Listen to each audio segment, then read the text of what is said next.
नमस्कार, हर्ष न्यूज की तेज गति वाली बुलेटिन छत्तीसगढ़ रफ्तार में आपका स्वागत है। चलिए शुरू करते हैं क्षेत्रीय खबरों की तेज बुलेटिन छत्तीसगढ़ रफ्तार।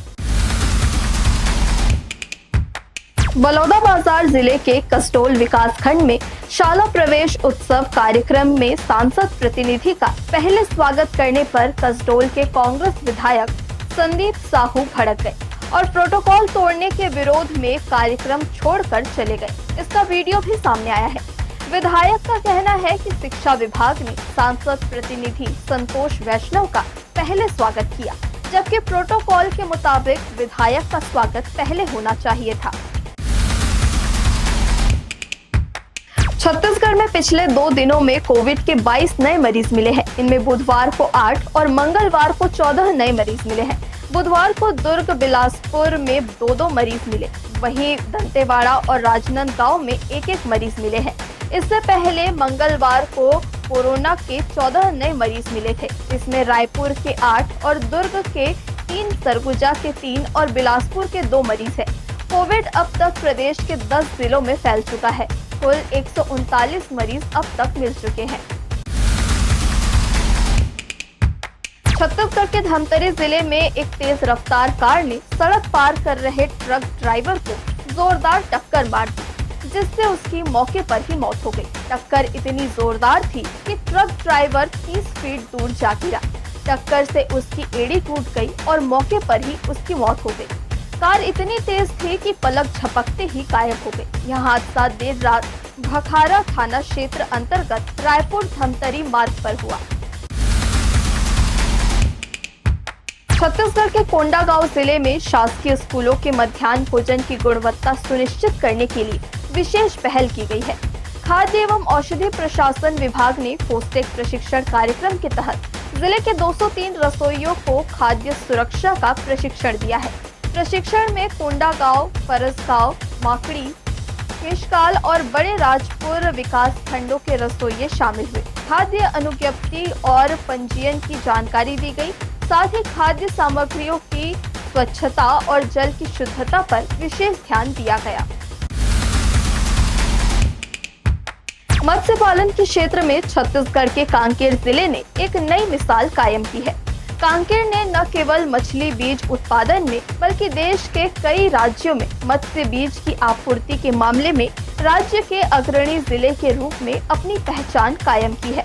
मत्स्य बीज उत्पादन और निर्यात से जिले की अर्थव्यवस्था को नया आयाम मिला है। मुख्यमंत्री विष्णुदेव साय ने कहा कि कांकेर जिले की यह उपलब्धि छत्तीसगढ़ के आत्मनिर्भर और समृद्ध ग्रामीण अर्थव्यवस्था की दिशा में एक मजबूत कदम है। घर से 100 मीटर दूर महिला की संदिग्ध अवस्था में लाश मिलने से इलाके में सनसनी फैल गई है। यह घटना कोटा थाना क्षेत्र के खुर्दुर गांव की है। पुलिस अज्ञात आरोपियों के खिलाफ जुर्म दर्ज कर मामले की जांच में जुटी है। जानकारी के मुताबिक खुर्दुर गांव के खार में लोगों ने खून से लथपथ महिला की लाश देखी। कुल्हाड़ी से वार कर महिला की हत्या कर दी गई है। घटना की सूचना पाकर पहुंची पुलिस ने जांच के लिए फॉरेंसिक एक्सपर्ट के साथ ही सर्च डॉग की मदद भी ली। छत्तीसगढ़ के चर्चित शराब घोटाला मामले में पूर्व आबकारी मंत्री कवासी लखमा 15 जनवरी से जेल में बंद है। पूर्व मुख्यमंत्री भूपेश बघेल रायपुर के सेंट्रल जेल पहुंचे, जहां कवासी लखमा और विजय भाटिया से मुलाकात की। दोनों के अस्वस्थ होने पर बघेल ने चिंता जताई। पूर्व सीएम भूपेश बघेल ने कोर्ट के आदेश के बाद भी स्वास्थ्य सुविधा उपलब्ध नहीं कराने का आरोप लगाया। उन्होंने कहा कि समय बदलते देर नहीं लगती, सरकार व्यक्तिगत दुश्मनी के तौर पर व्यवहार कर रही है। जेल में स्वास्थ्य सुविधा उपलब्ध नहीं कराना अमानवीय और निंदनीय है।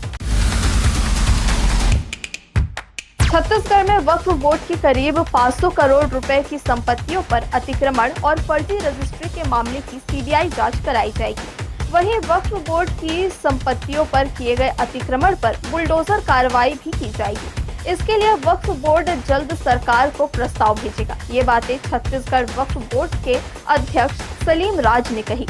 दिल्ली से केंद्रीय मंत्री किरण रिजिजू से मुलाकात कर रायपुर लौटे वक्फ बोर्ड के अध्यक्ष सलीम राज ने कहा कि केंद्रीय मंत्री रिजिजू ने वक्फ बोर्ड की संपत्तियों के सभी दस्तावेज मांगे हैं। सीबीआई जांच पर भी चर्चा हुई है। जल्द ही हम राज्य सरकार को सीबीआई जांच की अनुशंसा के लिए प्रस्ताव भेजेंगे। छत्तीसगढ़ रफ्तार की आज की बुलेटिन में बस इतना ही। अपने आसपास की खबरों से जुड़े रहने के लिए हमेशा बने रहे हर्ष न्यूज के साथ। नमस्कार।